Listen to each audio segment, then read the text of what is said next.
Hi, Kathy. Hey, how are you? Good, how are you? Kevin, we good to go? You're good. Thank you. Game person, yay. Call meeting to order at 5:08. Like to sweep. Pledge allegiance to the flag of the United States of America and to the republic for which it stands, one nation, under God, indivisible, with liberty and justice for all. No, I'll be happy to do that. If I may, I will have Ms. Anderson read the Open Public Meetings Act statement. The New Jersey Open Public Meetings Law was enacted to ensure the right of the public to have advance notice of and to attend the meetings of public bodies at which any business affecting their interest is discussed or acted upon. In accordance with the provisions of the Act, the Board of Education has caused notice of this meeting to be published by having the date, time, and place thereof posted at the Augusta, Branchville, and Sussex post offices, and notice sent to the New Jersey Herald, the Advertiser North, and the clerk of the boroughs of Branchville and Sussex, and the townships of Frankfort, Lafayette, and Wantage. Continue. Sure. The mission statement, I don't know what the rule is. The mission statement. High Point Regional High School, in partnership with staff, family, and community, is dedicated to the quest for individual excellence.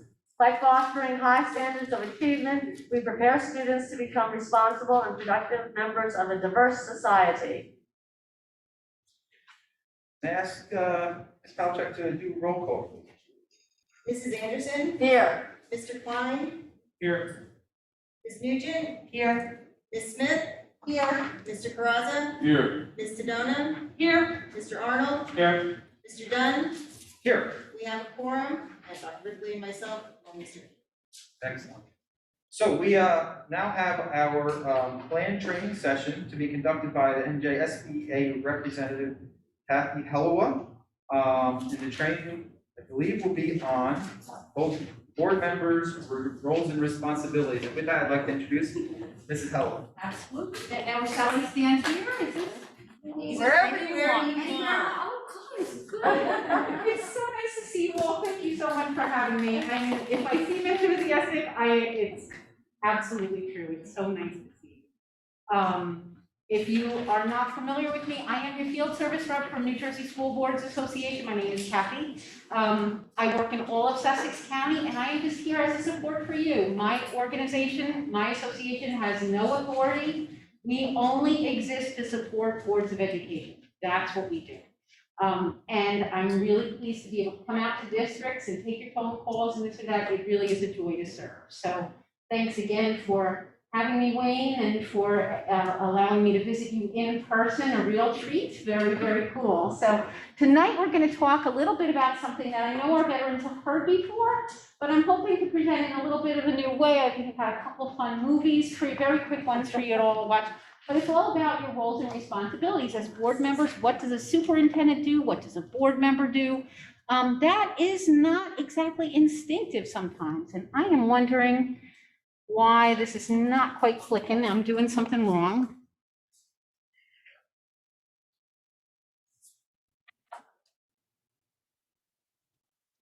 Okay. Yeah, thank you, if you don't mind. All right, Kevin's going to be my human clicker, so I don't need to hold this, right? So I will walk away with it if I need. All right, so I know some of us have seen this drill before, but I am wondering, does anyone remember the answer? How many board members does it take to screw in a light bulb? Well, my memory is shot, so I don't remember. Good. What do you think? How many board members does it take? Oh, 9. Oh, Kevin, could you go to the next slide?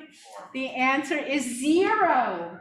0, none. And I know that that's kind of a trick question, but when you think about it, it's up to the board to say, let there be light. We don't change the light bulb. We don't even choose the light bulb. That is up to the superintendent. We say we want our schools, our grounds, our buildings to be well lit, and it's up to the superintendent to decide how he's going to do that. What's the best method for that? Could be incandescent, could be LED, could be candles. I don't know, right? Might sound a little haywire if he says, yep, I'm going to use candles. So when the board has serious concerns about that, safety or this or that, they ask the superintendent to address them.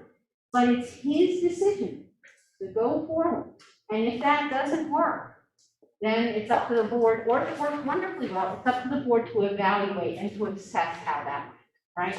So we don't do the changing, we are the visionaries, and that's why, in my opinion, I think it's so rewarding to serve on a board of education. I was a board member myself in Warren Township, and I'd still do it if it wasn't a conflict to work at NJSBA and be a board member at the same time. So you can advance, Kevin, to the next slide, and you will all get copies of this presentation afterwards. I'll email it to you. But I think that this delineates really well what the roles are of the board and the superintendent. And what I want you to know as board members, and this is plain from your ethics training that you get annually, is that it really is about the board. The board is a 9-member voting body. So one board member does not drive the bus. One board member, 2 board members, 3 board members do not make the decision. Even committees don't make decisions. It's up to the board to make decisions. What do they decide on? This makes it a little more clear. The board decides on the mission and vision of the district, right?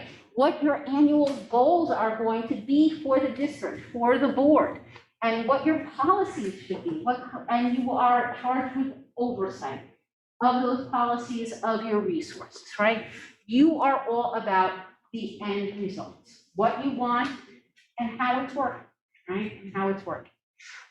What, why, and how much are the questions that you ask as a board, right?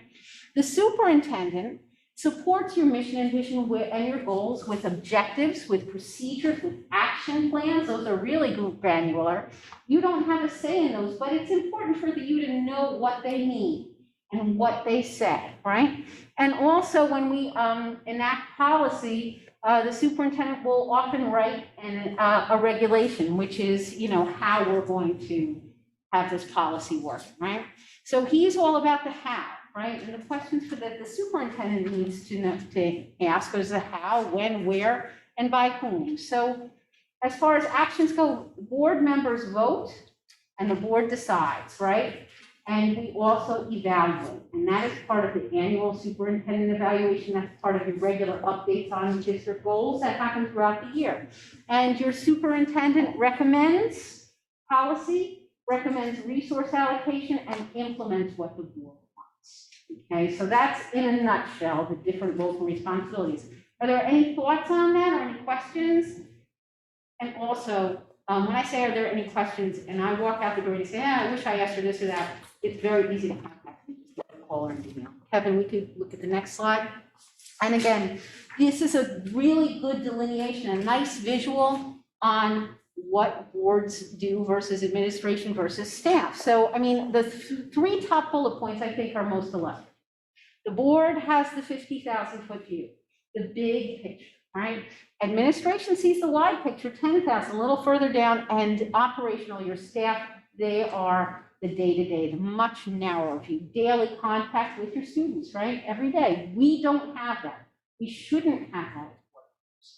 We are the 50,000. In fact, veterans know that the SEC has come out in past years with decisions that actually put parameters around our role in the school as volunteers. Sometimes going into the school every day and having everyday contact with students is deemed by the SEC, the School Ethics Commission, as being, a conflict with your duties as a board member. So it's really important to keep those in mind. You are looking at community needs and interests. You're looking long term, right? 3 to 5 years, that sort of strategic planning margin. And you're just looking at, overall structure and how it supports the district goals, what goals you have for this school district, right? Annually, long term. And you set clear targets for improvement in discussion with your superintendent. And your superintendent and his administrative team, coordinates all of that, right? How it's going to work and focuses on stakeholder groups and communicates with the communicates with the students, communicates with the staff. And he looks to a little narrower, 1 to 3 years in the future, so he can advance your long-term goals, and creates action plans to support the objectives of your goals, right? And again, you don't write those, but it's important for you to know what's in those.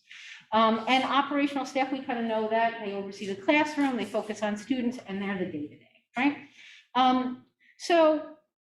Again, don't need to take notes. I'll be sending that to you. And Kevin, you can advance to the next slide.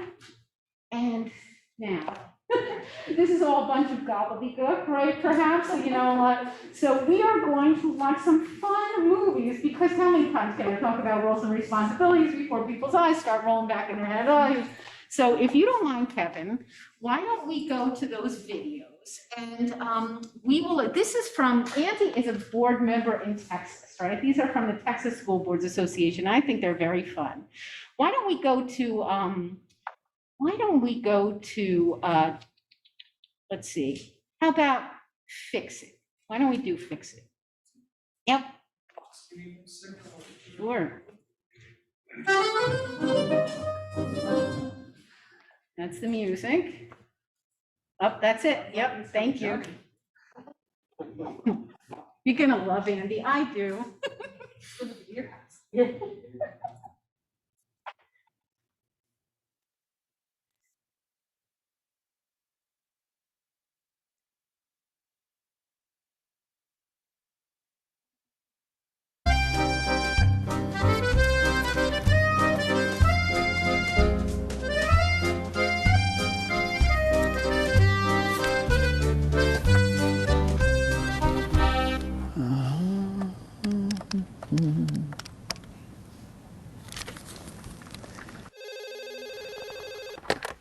Good morning, this is Dr. Wilson.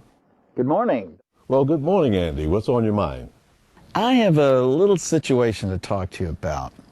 I got a phone call from my wife's best friend, Jill Johnson. Well, let's hear it. Well, her little girl, Betsy, has been assigned to Miss Robinson's class this year. Okay. Jill met with Miss Robinson the first day of school, and she was disappointed with what Miss Robinson has planned for the children this year.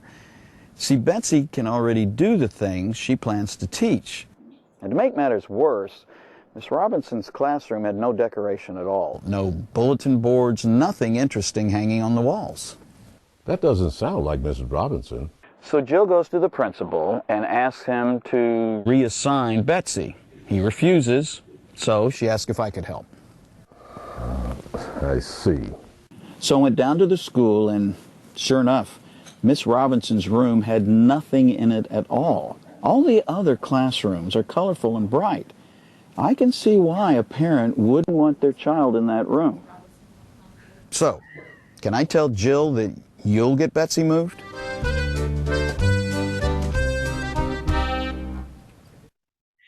Any thoughts on Andy and what he's doing there? Well, I got some people for you to talk. There's a lot of them out there, unfortunately. But spoiler alert, Andy's got some problems, right? Andy doesn't really understand his role as a trustee, as a school board member. And I'm just kind of wondering what you all thought, why that's so evident to me, perhaps, that he's kind of going outside the lines. Well, he's only supposed to address concerns, not like individual concerns. Concerns about something, he can ask questions, but not say fixing it. I mean, I gotta be honest with you, like, that 50,000-foot view that we're talking about, Yeah. there's nothing more opposite than a 50,000-foot view as to like what child is assigned to what teacher. That is not for us to determine, right, at all. And did he sign in?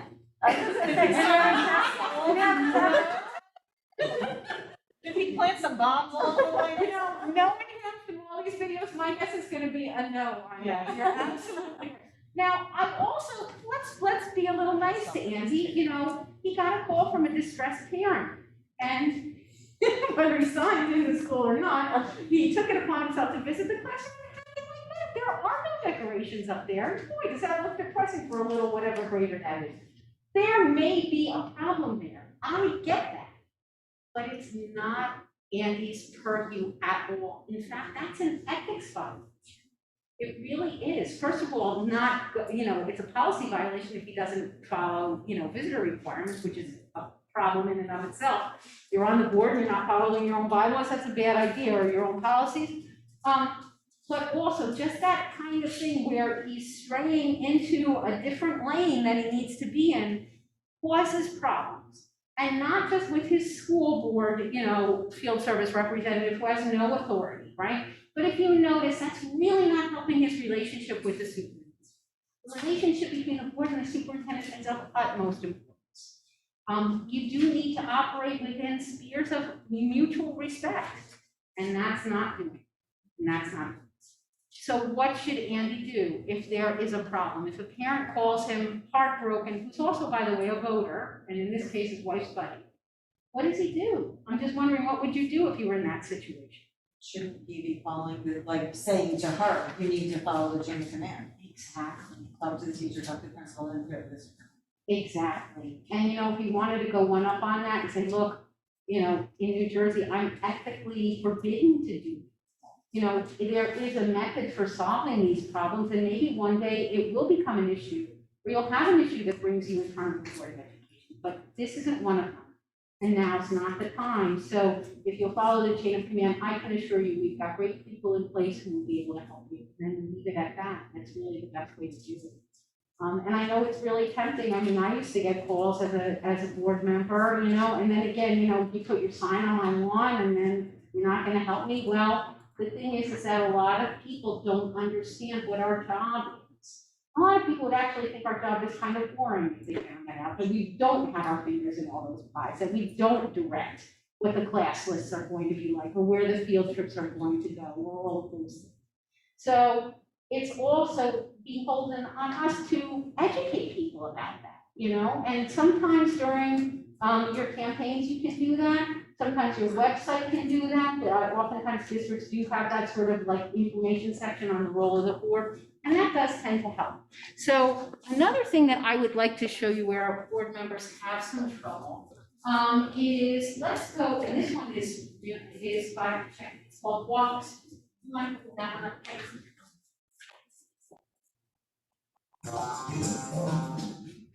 You know this is going to be good when you see the binoculars, right? Sure.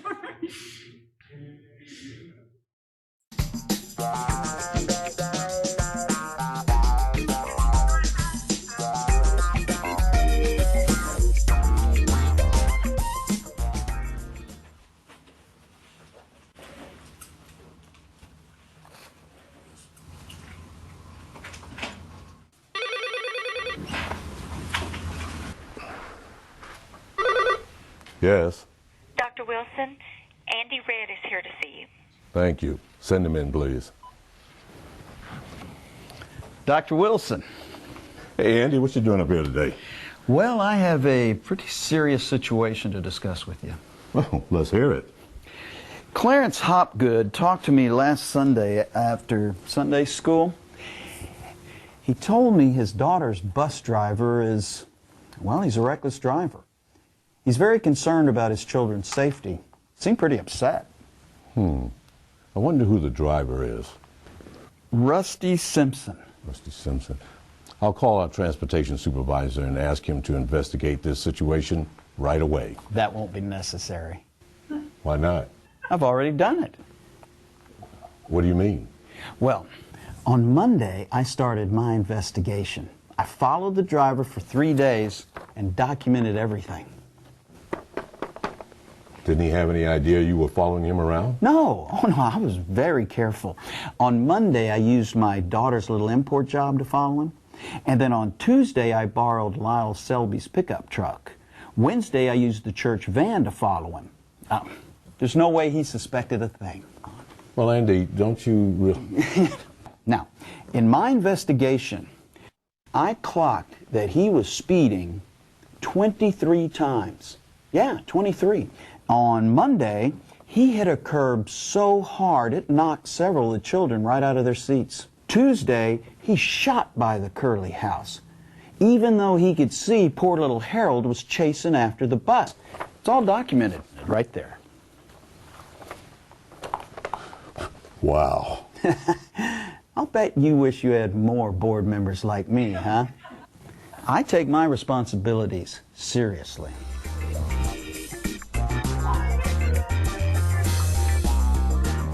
Don't you wish you did? Isn't he great? Yes, he's fabulous. He's fabulous. fabulously bad, right? I mean, 15 seconds in, we were good, right?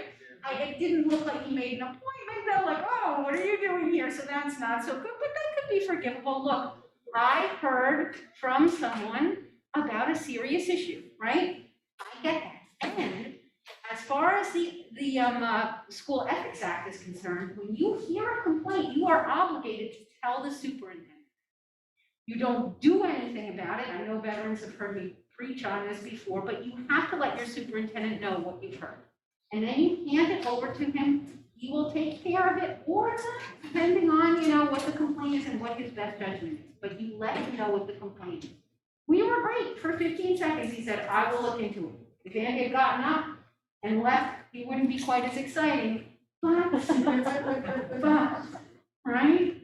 And I guess he couldn't help himself because, a bad bus driver is a problem. But it's not on us to do something. Never mind how unsafe it was for him to go around shredding paper and all that business and one hand on the wheel and this and that.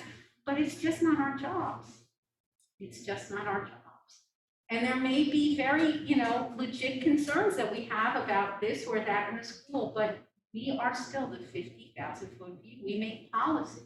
You don't make a policy that says, you're going to be, that bus drivers are going to be tracked and, all that stuff. That's not for us. Does that make sense to you all? I'm seeing some nods, so I'm happy for that. And I would just like to play one more with your indulgence, Kevin. If you could play Coffee Break. Oh, no, you know what? Actually, play More Research. More Research. Obviously, so, you can always have me back. Favorites. All right. This is our last one for another minute and 3 seconds of fun and. So that concludes staff's recommendations on our lobbying positions for the upcoming General Assembly session. You've also had a chance to review the information that are in your board packets. Thank you, Dr. Wilson. Do I hear a motion to approve the legislative positions packet as presented? So moved. Second. Any further discussion before we vote? I think we should change our position on all-day kindergarten. I think Dr. Wilson has not done enough research. Dr. Wilson, do you have any comments? Well, we've been working on this legislative package for several months, and I specifically asked that any board members who had questions or concerns contact me when we sent the draft proposals out 3 weeks ago. I really wish that we had addressed this issue a lot earlier.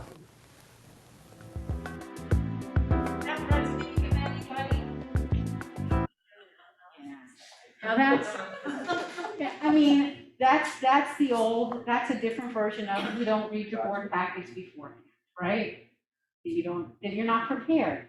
Clearly, this was a very big initiative that was going on, and all of a sudden, Andy decides to drop a bomb at the board table. And again, he may have valid concerns. I don't know what their position was on kindergarten or this or that. It doesn't even matter because there is a procedure that you need to follow. Your board meetings do need to be efficient, right? For all the decisions that boards make, when you are entering into the boardroom and you are about to vote on an agenda, you should be armed with the information that you need to make a yes or a no vote, or an abstention in very rare case. You may be conflicted in this. But the time to do that is not at the board meeting after a 3-week project is being rolled out and all of a sudden it's a big surprise. So, I'm wondering if there are any thoughts on that. I mean, that can be very frustrating for fellow board members and especially for administration and staff that took the time to put whatever it is together. Any thoughts on that sort of a thing? I think when you said he's dropping a bomb, that's the part that got me. Not that he disagrees, but that all this came out of nowhere for everybody. And you need to have those conversations ahead of time. Exactly. And maybe if I'm looking for something redeeming in his behavior, I can't find much except perhaps that he didn't do what he did with the bus, right? He didn't seem to go around and talk to staff and collect their opinions, interview kindergarten teachers, interview parents. That is not our job. We do not talk to staff. we may now, Andy may have very legit concerns about kindergarten or big questions about it. Anyone would. Full day kindergarten has been a big issue in a lot of districts, just ask Wayne, right? But there's a process for gathering that information. We have to keep in mind that it's never about the one person, it's about the full board. So if you have particular questions, you go to your one employee, your superintendent, and ask those questions, right? In some districts, you can go to the board business administrator, directly. It depends on your policy or procedure you file. And get the information that you need. And on occasion, you will bring up a talking point that needs to really be vetted in front of the full board at the discretion of the superintendent or at your own discretion. Because when the board is making a decision, it's not robotic. I mean, when there's a motion and a second and there's discussion, that may be the time to talk about your point of view because you are, I'm going to be really indelicate about it, you're trying to convince board members to see things the way you see it, right? That's what you're here for, right? You were put on this board for your values and for your viewpoint, and that informs your decisions. And you are an influencer with your other board members. There's nothing wrong with that. But that does have to happen at a board meeting, not behind the scenes, not by calling everybody up. And also, it needs to happen efficiently. So if you want to bring out a talking point, and you want data, and you want some kind of supporting information, to back up or to, underscore, or perhaps it winds up opposing your viewpoint, you need to ask your administrators that. That means going through your packets, it means being aware of what's going to be discussed and being invested in the process. So I hope that makes sense. Scott, am I speaking out of turn? Does that work? Is that the way you like to see things work? Yeah, it's a delicate situation because you definitely want to be open and inviting and say that anything you ever need, call me up, we'll talk, and I have no problem with that. The only concern is ultimately every so often, theoretically, there could be one or two people over the course of a career that may not adhere to that type of and really cross lines. So it's a delicate balance where you want to be gracious and to everyone and have it's like a team. Sometimes there are those who choose to cross lines. I think that's a really excellent point that you've made, and I've worked for NJSBA for 5 years, not a tremendously long time, but I've seen that a lot. I really have. You do, so a lot of times, having the board president in on those conversations is a good idea. As a board member, when I had a question of my superintendent, I always CC'd my board president. And when I did, because I'm a human being, especially when I was new, I cross over. And I would get a call from the board president and say, you know what? That's not us, that's not your role. And she would explain to me. And then we were back on course. And I also hope that everybody also appreciates, as gracious as you are, that you do have a school district, right? So there have been board members who have, they're trying to do what they think is their due diligence, but the questions never stop, right? You really get to be so broad that it's we've got to honor our superintendents. Sometimes committees are a really good way to get that type of work done, and sometimes it really just does involve your board president and actually just to get home and say, no, let's refocus. I hope that helps. Does that make sense to everybody? All right, Kevin, you can advance to the next slide. We're done with our movies. Right. So thanks for letting me show you those. Those are fun. But how's about, so now we kind of have a feeling for that. I'm wondering what you think of a board member who gives the superintendent his evaluation of a particular teacher. Is that micromanagement or the board's role? Micromanagement. It's micro, yes. A board member who asks to see the evaluation records of teachers who are up for tenure. Is that micro or the role? Actually, that is your role. That is your role. If there is a personnel item on the agenda, if there's a transfer, or if they're up for renewal, or if they are going to be hired or fired, then you can see their records. Kevin, you can actually press enter, and I think these answers will start to We pre-fill. see there are Yeah. evaluations. We don't see evaluations of teachers. You don't usually, and you don't need to, but you can do that. Oh. You can do that. Can do that. didn't I see don't, that. you know what? And I'm going to qualify that by saying, you gotta trust your administration. You really do. They are the professional educator, and that is what and not to dismiss the educators who are serving here, but this is the person that you've hired to captain the ship, right? This, and that's why lay people can serve on boards of education. I mean, I was in banking, I wasn't a teacher, but I could help to set the vision and mission and annual goals for my district because we had a superintendent. I didn't have to worry about this one. So here's where you might want to do that. You're hearing things in the community about a particular person that are not, are raising some concerns. You always bring that to your superintendent, right? And at that point, if the answer that, your superintendent gives you is not satisfactory, you do have that legal right to see that. Yes, Gail. But at the same time, we don't vote on whether somebody stays or goes. You do vote by May 15th on who's staying, yes. On what? On who's staying, on which personnel are going to be removed. The board does grant tenure. Board does. Yes, by voting on the list of staff members for the coming up year. Exactly. Okay. But you don't take anybody's name individually and vote on that. You really shouldn't. We don't. No, you Do don't. we? That happened once. You We are. just resolved a lawsuit. Oh, okay, because there was a problem. Wow. You shouldn't do that, right? Is that what We you're saying? didn't lose the lawsuit, but we ended up having to go through the lawsuit because that occurred. Because that occurred, right, it shouldn't have occurred, to have a specific person's name. Well, if that person was being transferred or renewed or this or that, then yeah, you can. Okay. But, you can't, your child is assigned to a particular teacher. You can't go there. So, but you really shouldn't have to do that, is my point. However, you can. Okay, next up, board member asks the superintendent to prepare a report on math scores for each grade. See how you're doing. Is that your role or micromanagement? Role. You can ask that, yeah. The board can ask that. The board can ask that, but not a single member, right? Not a single member. Not even a committee. That's going to take a lot of time for you to do, right? One board member asking for that? No, that's too much. But if the board requests it, then yes. Board member receives a Maybe call. we thought that they could do that because Shamus does that. Yes.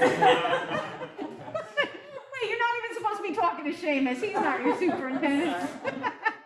Shamus, you're too nice. Yes, he's always giving us reports. I like Shamus a lot too. But that's you're not really supposed to do that. And the other thing too is I know things work until they don't, but that's technically an ethics violation. So if you're ever under scrutiny and someone files an ethics charge against you, that's kind of a slam dunk, violation.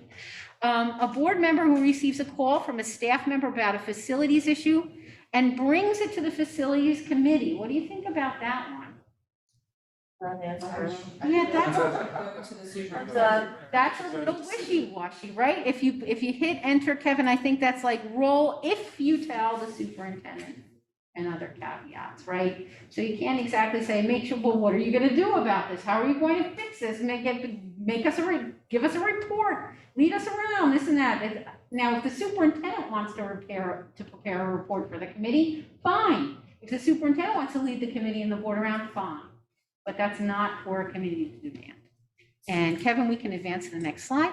So we'll keep up these. A board member alerts the superintendent about a community concern over a teacher's performance. Is that your role or is that micromanaging? We can bring it to the attention. Yes, it's right, Gail. Depends on how you handle it, right? Depends. So that is your role. In fact, you're obligated to do that.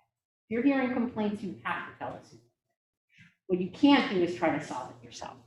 The board wants to interview all administrators before evaluating the superintendent, one of those 360 evaluations. No, that is not your role. That is micromanagement. That is not for us to do. A board members in the school, asking the teachers, what kind of professional development do you want this year? How's it going with the PD? That is, that's a great question, but it's not for you to ask the staff. It's for you to ask your superintendent. So that would be micromanagement. And a board member who brings budget revision suggestions to the board meeting for everyone to talk about. Is that micromanagement or your role? That is your role. That is your role. I mean, make sure you prep everybody. Make sure you let the superintendent know what you're going to be talking about so that they'll have the data, and the business administrator will be ready to answer your questions. Again, no bombs, but that is your role. That is your role. And a lot of the times we work, on the budget, you don't put together the budget. We've talked about this before. The board does not build the budget. The administration builds the budget and the board votes yes or no on it. And, the administration works in conjunction with the finance committee, and the finance committee informs your work. But it's not for us and it's not for the committee to write that budget. Not at all. And I'm seeing some nods, I'm thinking that resonates with you, right? So that message is clear, right? It's not clear all the time everywhere, but that's how budgets are made. All right.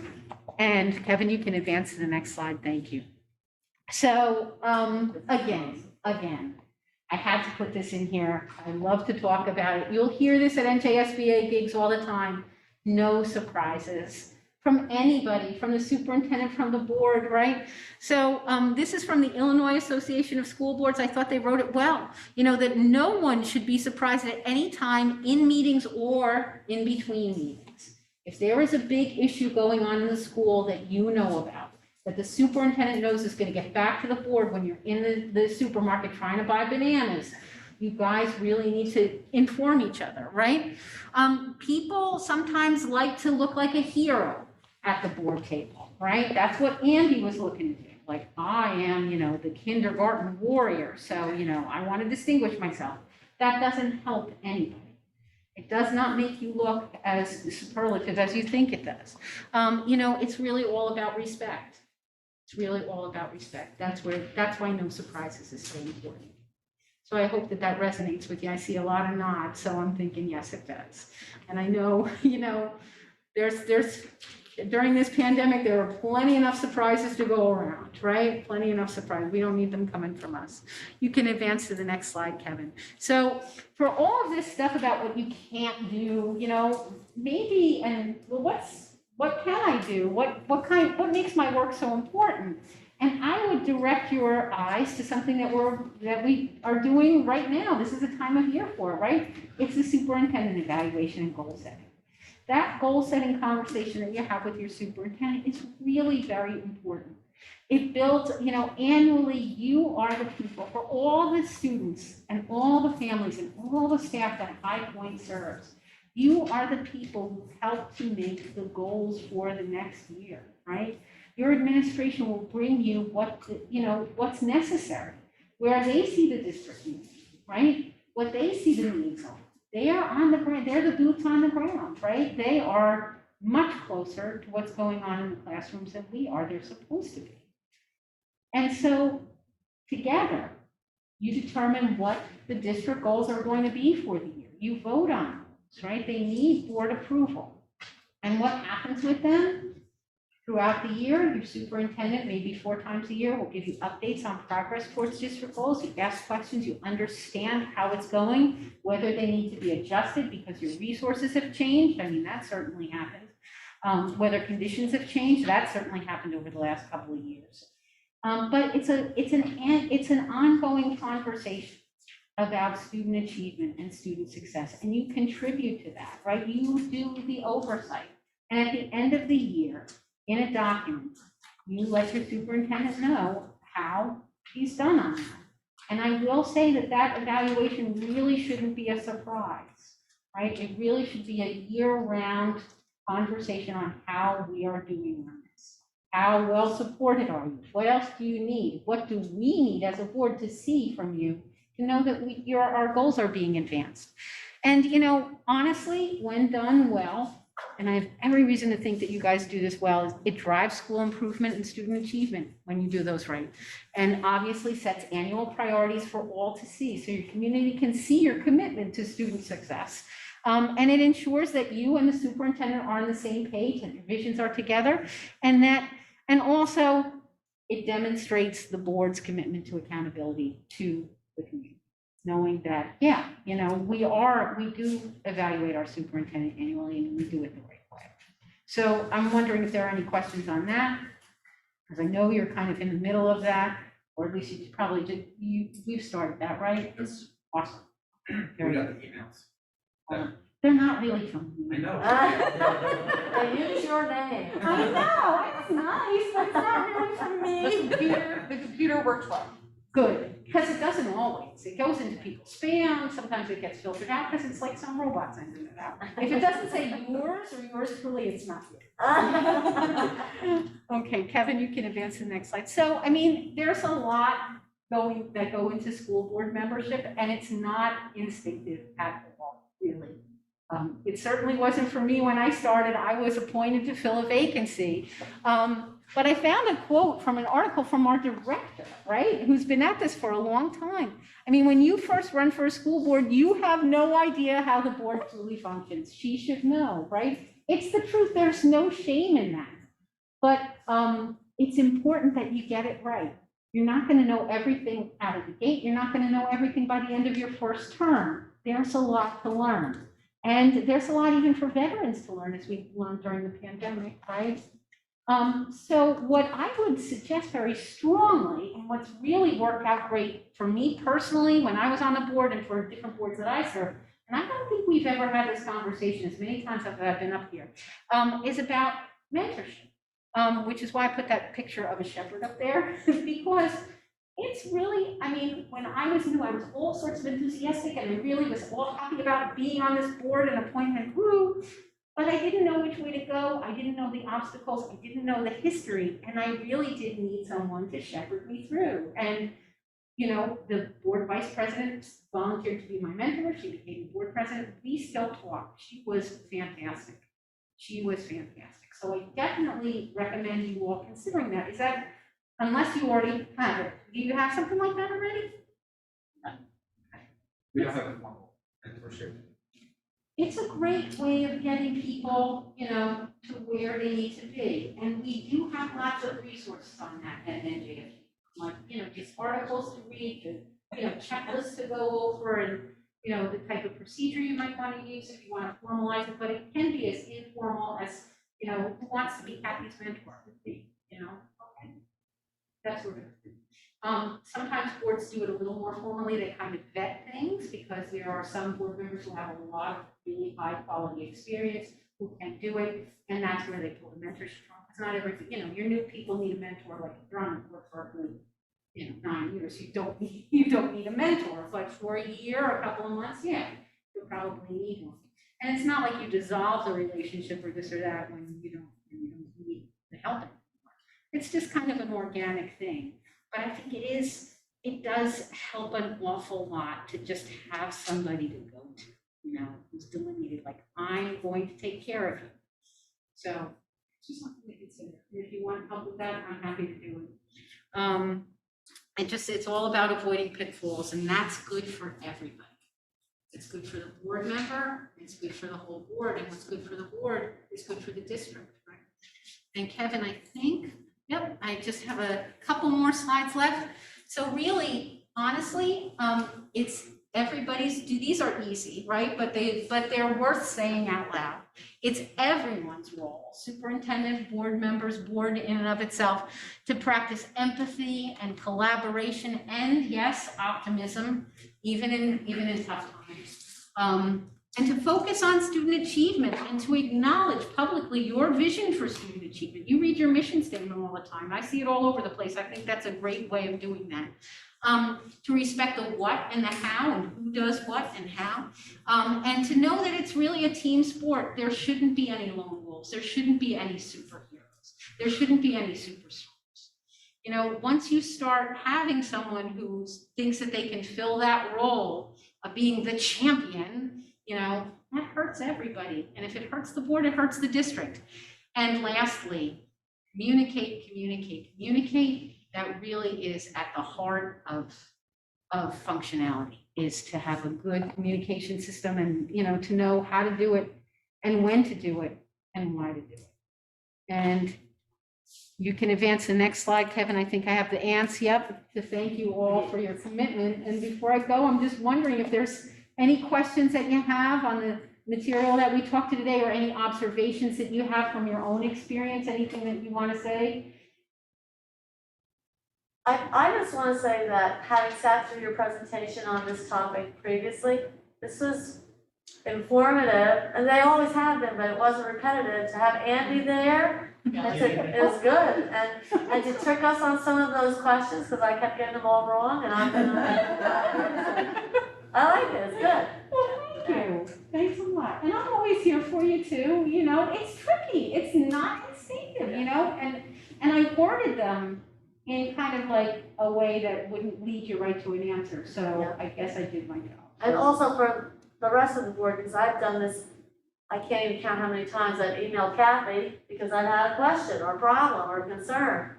And she's always very helpful. And how do I say this? She's treads very lightly. She's not gonna boss you around, tell you that you did something wrong. She's like, well, I don't know, we should look into that a little bit more. That's when I knew I done something incorrect. Yeah. So it's good. She's an excellent resource, and NJSB is a She's a good mentor. That's what I was thinking when you were talking about mentoring. Yeah, She's a good mentor. How do you mentor? Yeah. Honestly, and here's the other, and I want to make it clear too, that when you are welcome to call me, when you do, I do not keep tick marks. Nobody knows. It's confidential. It's not like I submit a report to my boss, like this district called me this many times. This is what, it's all between me and you. And the message is always consistent. Couldn't do the job any other way. I've got 3 counties, I've got 69 districts, I mean, it's the same message. It's the same message. So I'm glad I'm delivering it in a way that's palatable and that's useful. But the best way really is to come up and see you guys. So thank you very, very much. Thanks for coming I in. appreciate it so much. That was not a short drive. We thank you for coming up here. And I believe we don't have any further training scheduled, so I'll need to speak with you about putting something on the calendar a little later this year. Please do. Yeah, you're close to board certification. And that was the other thing Yeah. I wanted to ask. You need 2 more, right? I think More training you were right, Gail. I mean, I don't know, I should have looked at it before I left, but you're very close. Okay. And once you do that, friends, you will be like the first board certified in the county in years, in like 4 years. Yeah, what's the turnover that we have to worry about? How many people leave? I think you're still good. I think you're still good. I think it's like 1/3, as long as 2/3 or something like that. But I will check into it. You're really close. And I think that really does prevent people from getting the certification a lot. But what's really nice about is that you're not chasing it, you know what I mean? Like you're just here to absorb the training, and I think that's wonderful. Right. So. And is there a anytime. formal application that we need to make after that, or does it have to? No, I send it internally, I click some buttons and it's reviewed and this and that, and then we're off, so. Join me staying on top of that. All right, friends, well, Thank thank you you very very much. much. All right, stay healthy, okay, guys? Thank Say hi, you. Andy, for us. Yeah, but you guys. Has workshop been officially canceled this year? The workshop is officially online this year. So I know. so we're still. We might have to take a night off to have a workshop. Well, Right. okay, so that concludes our training session for the evening. Now a motion will be made that High Point Regional High School Board of Education will enter executive session to provide an update on negotiations, legal and personnel items which are exempt from public participation pursuant to New Jersey Public Law 1975, Chapter 231 Open Public Meetings Act. Any discussions held by the board which need not remain confidential will be made public when appropriate. Minutes of the executive session will not be disclosed until the need for confidentiality no longer exists. The board will reconvene in public session virtually at the conclusion of the executive session. It is not anticipated that any action will be taken. So moved. Second. All in favor? Aye. Any opposed? Now an executive. Thank you.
Okay, we are going to return to public session. I have a motion. Motion. Second. All in favor? Aye. Any opposed? Okay, we are now back in public session. So, next up was unfinished business, of which we have none, so we'll move to approval of minutes. Councilor?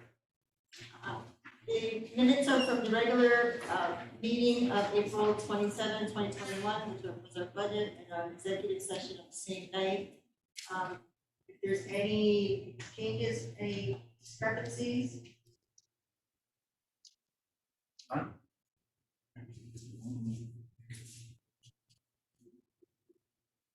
So,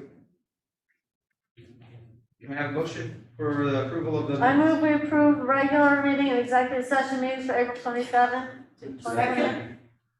Second. Do a roll call on this one? Yes.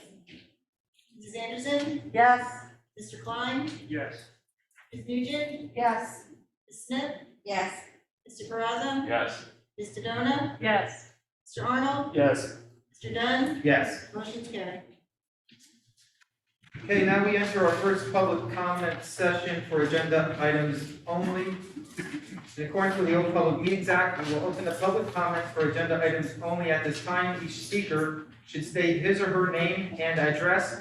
You will have 3 minutes to address the board, which will be timed by myself. We will limit this session to no longer than 45 minutes. Please be respectful and mindful that your comments are being recorded. And we have the ability to make public comments both in person here at the podium or virtually via our virtual Zoom platform.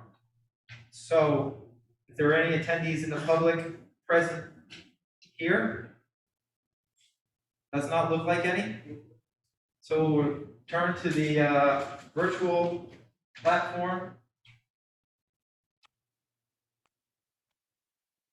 And I believe you have to raise your hand, is that correct? That's correct. Raise your hand in the virtual board meeting platform if you wish to make public comments, and we'll recognize you. And of our 5 remote attendees, I do not see any.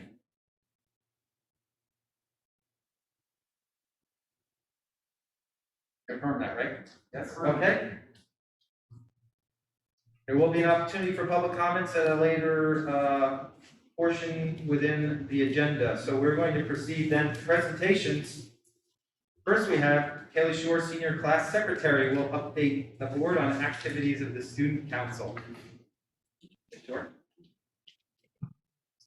So we just had our election for officers for the 2021-2022 school year. President is Kendrick Thiessen, Vice President is Isabel Eberly, Secretary is Caitlin Fletcher, Treasurer Jaylene Morales, and Speaker of the House Ariana Coach-Caro.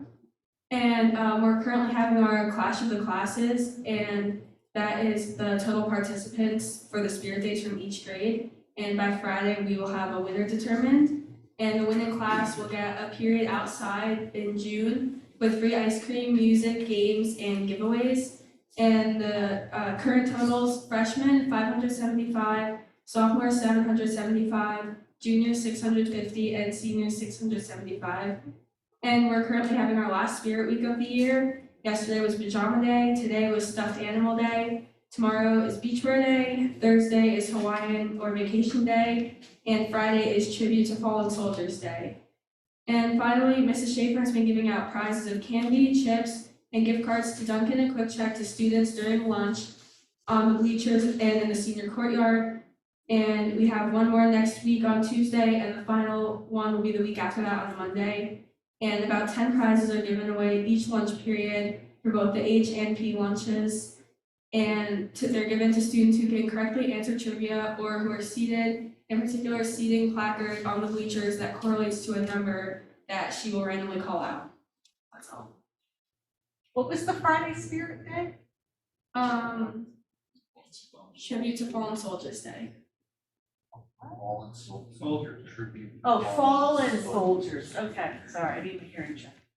Thank you, cool. So Thank Mr. you. This is your last presentation, I believe. So thank you for coming the past few Thank you. meetings, and good luck in future endeavors. Thank you. The next presentation is the HPA, and I believe that would be virtual. If Ms. Mancuso, I don't see her as an attendee online. Correct, right? Okay, so I do not believe we're going to have a presentation by the HPA president.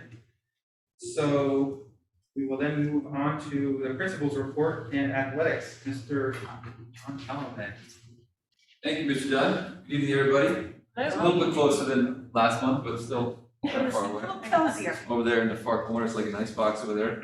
I really appreciate that. I like it that way. I'm cheap, so I keep my air up at home, so that way it's nice to feel here. Okay, so a couple things. One, Kaylee, 5 AP exams also in the course of the last 3 weeks, so very dedicated, so a lot going on, and she's getting ready for the senior prom, which is in a couple of days. So great job to Kaylee, and she's really done a nice job in the last couple months for us. Okay, some of the school events. We had our Scout Athlete last week. Some of you know that and intimately. Olivia Dunn was our recipient. It was a really nice night. Hope it was done. You and your wife felt the same way. It was really nice tribute to students, and I thought they did a great job as an organization pulling that together, and the situation was the best they could do. But it was nice to see so many athletes and scholars honored throughout the county. So. Yeah, it was a moment of pride for my wife and I, certainly. It was wonderful. The weather was perfect. I'm glad they were able to pull out an in-person presentation. And I want to thank the support of our teachers and administration, both those that text message congratulations or were there in person. It was really, really special event. And my daughter appreciated it. Yeah, well deserved for sure. Those are great nights, and much better when they're in person compared to last year when we were not able to have that. A couple of school updates as well. Been able to use a lot of the inside and outside space to do our end of year concerts, which has been exciting. Coordinating with Mr. McCarty, Mrs. Martin, Mr. Slanian, and Mr. Carroll as well on that to do some auditorium, some in the outside senior courtyard, some outside in other areas to make sure that they get a chance to perform. And that's such an important piece. So just as it is for athletics, to have those end of the year concerts for choir and band. We also had our Calliope Coffee House again. That was put on hiatus last year. We had a mini version of that in the media center prior to you getting over there. So thank you to Mrs. Jackany and all of our students for pulling that together as well. Because again, it's exciting to feel some of the normalness of those activities happening in different aspects overall. Like I said before, in 2 days, on Thursday, we have the senior prom, again, back at the Mohawk Country Club. We're excited to have our prom there for the first time. We have some inside and outside options there. We have about 140 students that are attending, so we're excited about that. We're looking forward to that. I just want to say kudos to Mrs. Sabo, who is the mother of that class, as I say. And we had our senior parent meeting last night, virtual senior parent meeting last night, like we always do. Mrs. Sabo and Mrs. Leduc were there as well. And she's done a tremendous amount of work behind the scenes to pull things together. In every aspect and every turn of the way, she's been asking, saying, hey, how can we do this? Hey, how can we do this? Hey, how can we do this? Because she just wants for them to have something and for them to be able to get something along the way for their senior activity. So she has been great. I'm a huge advocate for them. Outside the box ideas. She's got senior signs and they're coming in and just a lot of great ideas that she's working on. So kudos to her for her leadership, especially for this class, which has not been easy to maintain that positivity throughout the course of the school year. We also have a couple other events that we're doing a little bit different. This year we have June 2nd is going to be our honor societies combined. So we're having all of our ceremonies in one ceremony on June 2nd out in the football field. June 3rd is the rain date for that. That's by invitation for the students that are being inducted or the current students that are in those honor societies. And that again is all the honor societies. The NHS is the umbrella. And then we have our honor society, National Honor Society for Social Studies. We have the Business Honor Society, we have the Science Honor Societies, we have the Math Honor Societies, all underneath of them. So combining them because again, this time of year is very difficult to get a number of nights out. One, we can't do it inside because of the capacity issues that we still got to deal with. But the outside space offers that. So thank you for everybody's help working on that. Keeping things rolling and the theme rolling of Normalist as we have June 4th through 6th is Godspell, our spring-ish musical, we call it. Remember we had our winter time, we had our winter fall play, right? We didn't move that to January because of all the issues, but they got it in, right? Godspell June 4th through June 6th. Friday through Sunday for that event, 7 p.m., and I think 2 p.m. on Sunday. So again, we'll look forward to that. It's amazing to see, again, outside the box. How do you perform and get ready for a musical with everything that's going on, right? Just think about that magnitude. So I see the students out in the senior courtyard on one day and they're rehearsing, and I see them partially in auditorium. I see them they're all over the place. Mr. Carty has them dancing and doing all kinds of things everywhere to keep them moving and keep them motivated. So they are excited to be part of something again. And I think that's the most important aspect of it. So we're looking forward to that on June 4th to 6th. And then last, but certainly not least, June 10th is our senior scholarship / awards program. We are going to be doing on the mountaintop up on Mountain Creek, which is an idea that Mrs. Leduc drummed up with some ideas that we're working on. That's going to be new and different. We couldn't do the massive those that attend the senior scholarship dinner for either as donors or as staff members or as board members, or as recipients. It's large, right? We have sometimes close to 400 people. And obviously that's not going to be able to happen in this capacity. What we're looking at, so we're doing that on June 10th, and we're combining the scholarship and the awards program. Usually the awards program is a separate night for the seniors. We do that in an auditorium with parents and seniors only. But again, trying to be creative and work around things. We're doing it on that night as well. The rain date is June 14th. That's going to be on the campus, so if it is a rain day, so keep your fingers crossed we get good weather on the 10th. Some student news real quick. Joel Morales, we talked about last month, was his initiatives and work with SAVE. Just got a notification yesterday that he has actually been chosen for the National SAVE Youth Advisory Board. It's a pretty high honor. A student you may have seen on Twitter and posted out last week as well. So he's one High Point student of thousands of students that were part of that process that got chosen. And he gets a chance now to be part of that leadership board for, I think it's a 2-year term.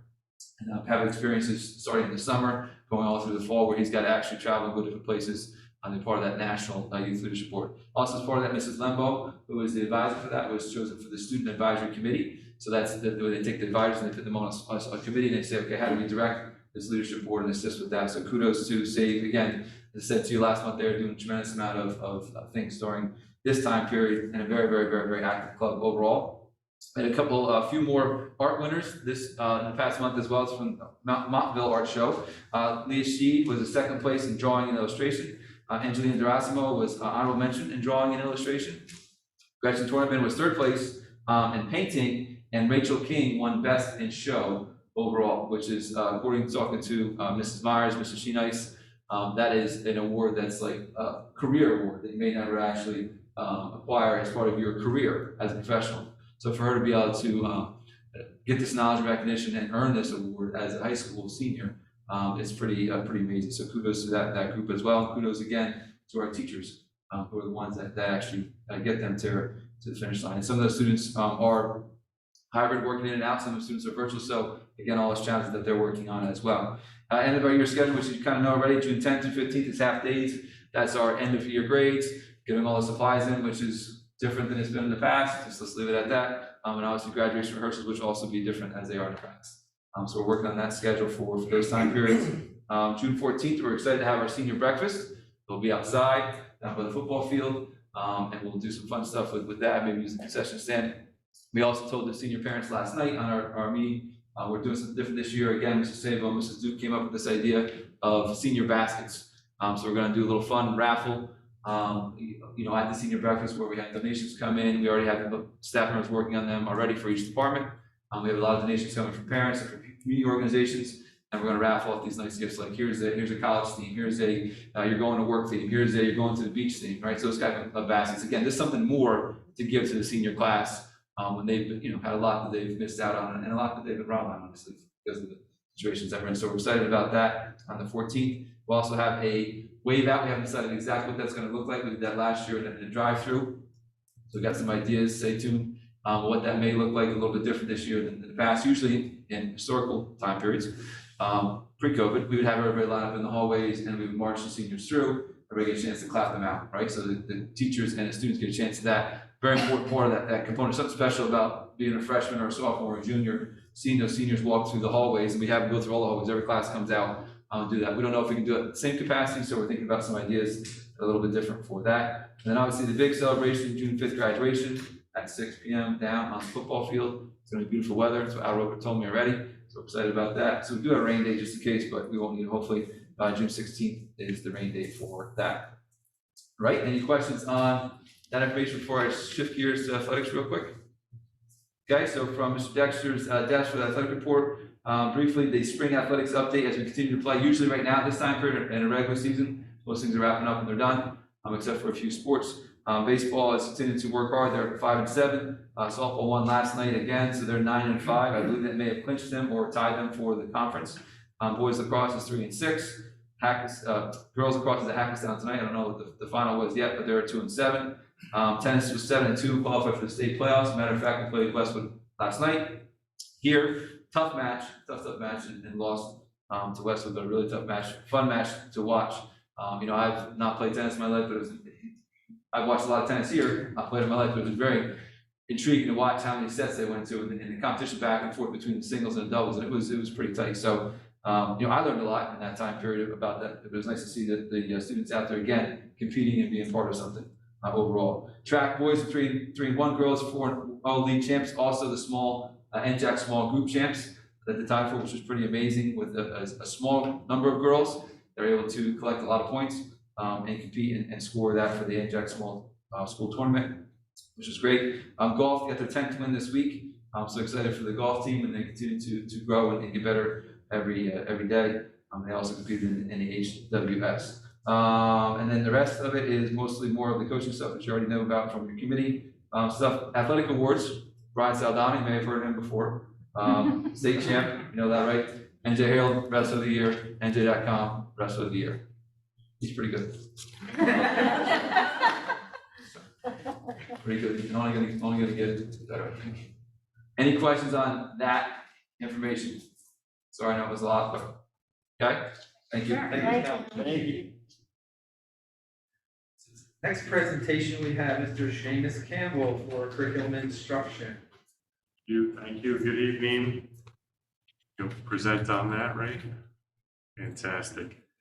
Great to see everybody this evening. Hopefully this is the last time I'm speaking to you with a mask on. So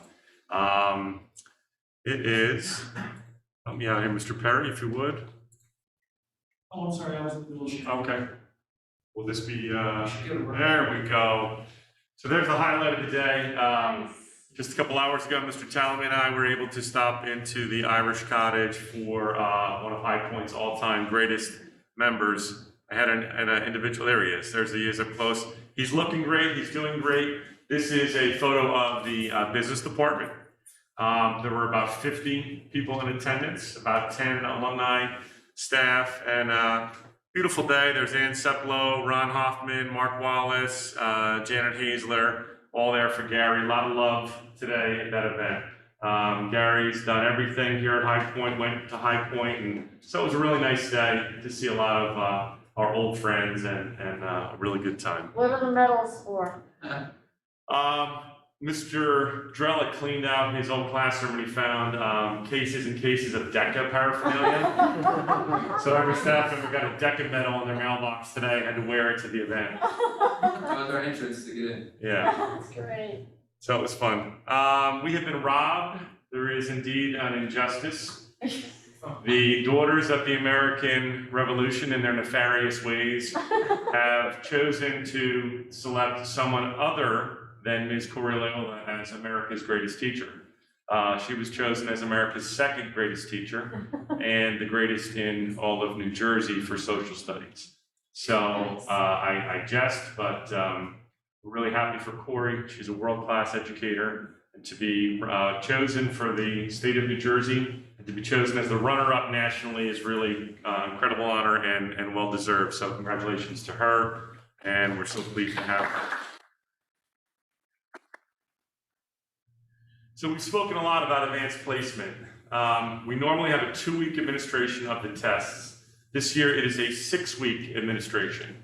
So Mrs. Beth Walton usually gets a medal and a lot of congratulations and a debt of gratitude for what she does for 2 weeks. This year she's doing it for 6 weeks. And the other members of the counseling department are working with her, as are the CST and the administrators. It's a lot of work every single day. More than 500 tests are being administered, and I thought that was actually a good time just to touch on why we have such a robust AP program, the most thorough, inclusive, diverse, dynamic AP program in our region that we're extremely proud of. We are in our 9th year of the expansion. So if you look back to 2012, we have tripled the number of courses, doubled the number of tests, and most significantly, doubled the number of students who leave High Point having taken at least one AP course. So we're very proud of that. We want rigor, and perhaps the most significant part of our AP program is the open door. So students come into school often with an image of themselves as a learner, that whether it was tracking or socioeconomics or parental expectations or self-esteem or early academic struggles, they have a perception of themselves as a learner that is perhaps lower than their true aptitude. And through our vision at High Point, which I don't know of any other school that has it to the degree that we do, we allow unfettered access to all of the most rigorous courses.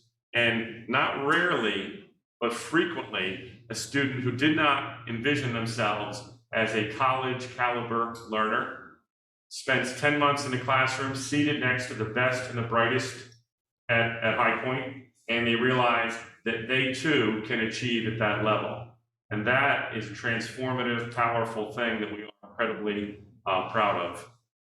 It also helps students prepare for college and save money. That was Brendan Finnegan's story from a couple years ago. He just texted me, he told me what he was doing. I didn't really understand it, but it sounded impressive. Brendan and his parents saved $21,000 for Rutgers because of his AP credits here at High Point. So of course, our students can save money and college can become more affordable, but it's not entirely about the scores. It's great to compete, it's great to strive, and that measuring stick can be very telling, but it's about the experience. Ms. Hassenplug coined the phrase a decade ago or more, what's wrong with the two? And the theory behind that is passing on an AP test is to earn a score of 3, 4, or 5. To which it begs the question, if a student reaches for the highest level of course that can be taught, works exceedingly hard, is surrounded by other ambitious students, and then goes up against the best and the brightest, and they fall a little bit short, did they not learn? I had a student email me last week and he didn't want to take his test, and he's a student I know for basketball. And he said, I just don't see the point, I'm not gonna pass it. I said, well, you might pass it. But I said, what if you were to play one-on-one with Brendan Franco? So Brendan is a college caliber basketball player, and right now you're not. He would beat you. And if you played him one-on-one and you lost 11-4, would you deem that experience worthless? And he said, okay, I'll take the test. But I think there's some wisdom in that. So in the past few weeks, I've gotten a couple dozen emails from parents and students who said, do I have to take it? Because High Point has required for many, many years, and most schools don't require this. I only know of one other school locally that does. If you're in it, you take the test. And the reason we do that is because it creates a climate, it creates a team atmosphere in the classroom where the 25 students are working together, they're working at night, they have study groups, their teacher sets up an evening or weekend prep, and there's a team approach to the test. And if we allowed students to simply opt out in February or March, we believe it would lessen that experience. So it is hard sometimes because the student does occasionally struggle and they want to opt out. And in rare instances where there are extenuating circumstances, we affirm that request. But most typically, we believe in this model. And speaking of that model, last Wednesday, 2 Wednesdays ago, we had AP Lang. And this year, because we're switching the sequence, we have 86 students in AP Lang. And they're all seniors, right? No, this year they're seniors and juniors. So it's a Wednesday where we're typically virtual. I anticipated out of 86 students that if we had 75 students show up on a virtual day for the test, that would be a home run. 86 showed up.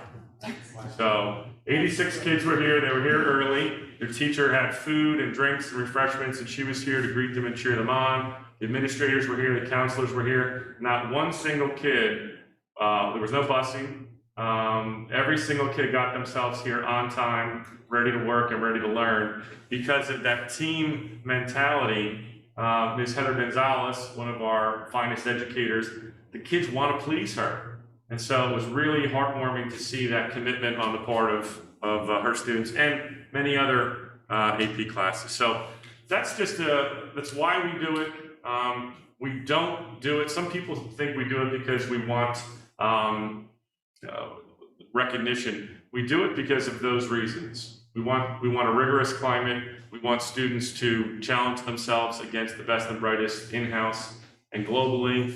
And it's a lot of work, but it's worthwhile. Last week, we sent out communication to all students, all staff, and all parents that we would be extending an act of flexibility and graciousness towards one marking period grade. If a student earned a grade of 0 to 49 during marking period 1, 2, or 3, on one of those instances, they will have the floor for that marking period raised to a 50. If you look at this hypothetical scenario, a student did okay. These are not fantastic grades, but they clearly had a lot of struggle on the top in marking period 3. We believe during a pandemic, it's fair and appropriate to have a little bit of a bump. The student still failed. 50 is not giving away the store, but it gave them a little bit of a safety net that in that scenario, they would pass for the year. So our counselors are working to update grade books, and the timing of that is appropriate because we're now trying to figure out which students will be eligible to attend our summer academy. And we're excited that 23 staff members have expressed the desire to participate in the summer academy, 2 weeks in June, 2 weeks in July. Those are right now the enrichment offerings that we'll be putting out in a brochure. It'll be out either Friday or Monday. And we have 17 academic courses where remediation will be offered, with the goal of 100 or 150 or as many as we can get young people on campus doing fun, healthy, relevant things in June and July. So we're excited about that. And anybody have any questions? Good job. All right, great. The summer academy is something created by the administration led by Mr. Campbell, who created something that we've not had in have to deal with, the ramifications of hybrid learning, which is difficult. And so he put all this into place, and the administration has worked very hard. Mr. Campbell put that in place, and it's something about which we're very proud. I'm very pleased with that. We believe that it's help kids. And because it took me 2 times to understand exactly what was going on in that summer academy, it's not just, part of it is for those students who just missed getting their passing grade for the year, to bump it up in their 2-week intensive training, intensive learning, to get that score up so that they can get the credit for that class and not have to double up on their math or English arts, language arts. But in addition, it's almost like a summer camp is going to happen because all these great fun, the arts and fine and performing arts departments are going to be involved, which are not necessarily credit retrieval, but it's just a great way to get kids to feel happy again. And everything in the news about the mental and health situations going on, I just can't say enough great things about what you're doing, so thank you for that. Thank you, Mr. Campbell, for your presentation. All right, so now we move on to other business. I believe we just have a couple of items here that are for informational purposes. The first one, the June 15th board meeting will be moved to June 29th. There were a number of reasons for that, not least of which is that graduation is planned for June 15th. So didn't want to set ourselves up for failure. So graduation is much more important than our board meeting. So that is going to be moved to June 29th. Second item related to graduation is that the rain date for graduation will be set to June 16th, the following day. Yes? Just, there's been some questions about graduation. The information that we're getting from the governor's office, from the New Jersey Department of Health, the New Jersey Department of Education, is sometimes difficult to sift through and to provide clarity. And I know that our parents and our kids are looking for clarity. We're speaking daily about seeking that clarity. I will tell you it is our hope to be able to have a no limitations graduation, but at this time, based upon communication from the DOE, the Department of Education, at this moment, they're stating that 6 feet still applies between attendees from different families. There are no mask requirements, there are no limitations to the number of attendees. However, they have stipulated at this point that there is a 6-foot requirement. We're going to work on seeing how much flexibility and if that changes over the next 3 weeks, because we want to be able to allow more people. So what Mr. Talamy and Ms. Brummel have decided, and this is a great idea, like last year, 2 parents will be, or 2 family members, or two attendees per graduate will be able to be on the field. And then at this moment, we've stipulated that so far that two other tickets will be given to each graduate. It is our hope to be able to extend that beyond 2, but I thought it would be irresponsible to start out with, say, 4 and then have to restrict it. So we're starting with 2 based upon where we're at, and we're hopeful over the next 3 weeks as we reconsider this and evaluate where we're at, get more information from the DOE. We're hopeful to be able to increase that, but it's going to be a full graduation ceremony, so we're excited about it. We have great weather. Yeah. Or we're going to be here on the 16th. There's no second rain date, by the way. So it's not going to happen. Because the 17th is the Sussex Wantage graduation on the football field. It's going to be a busy field. And you need to be there. I will be there. Is it out of the question that you're gonna move it inside if it rains? We cannot at this time, no. Oh. That's why we have a rain date, sorry. Yeah, no, the problem with the inside, Mr. Anderson, is that the stipulations and restrictions are so tight that you would have almost nobody there besides your graduates, so, for not to do that at all, and almost every school in the NJAC is outside only, let's go for it. Okay. With multiple dates and variabilities. You can have a few droplets on graduation before and not melted, so. Right. I think it's. It's those thunderstorms that come across the field that scare you. 2013. Oh my God. I also asked Ron Hoffman for the weather, and he gave me a good. Okay. There you go, Ron said it's good. Okay, the third item is something of importance and excitement, and the High Point Board will be forming a shared services committee, ostensibly to begin discussing shared services with the Montague Board of Education for the purposes of efficiency and financial savings. So I'm not going to announce the committee members there of that necessarily tonight, but there will be a 4-member committee, and the goal of that is to meet with the Montague Board Committee to discuss some potential shared services. And we don't know all of which that may entail at this point, but it's for discussion. So it is an opportunity, I think, for High Point to, as it says here on our agenda item, for efficiency and financial savings. And the opportunity, I believe, personally, is tremendous for our board. And it certainly is a change of the environment of which we're accustomed there. So I think that's about all I want to say on that. But if there's any questions on that topic from our board, I'd be willing to talk about it a little bit more or answer any questions. Or at right now? Yeah, if you have any specific questions, yeah, certainly.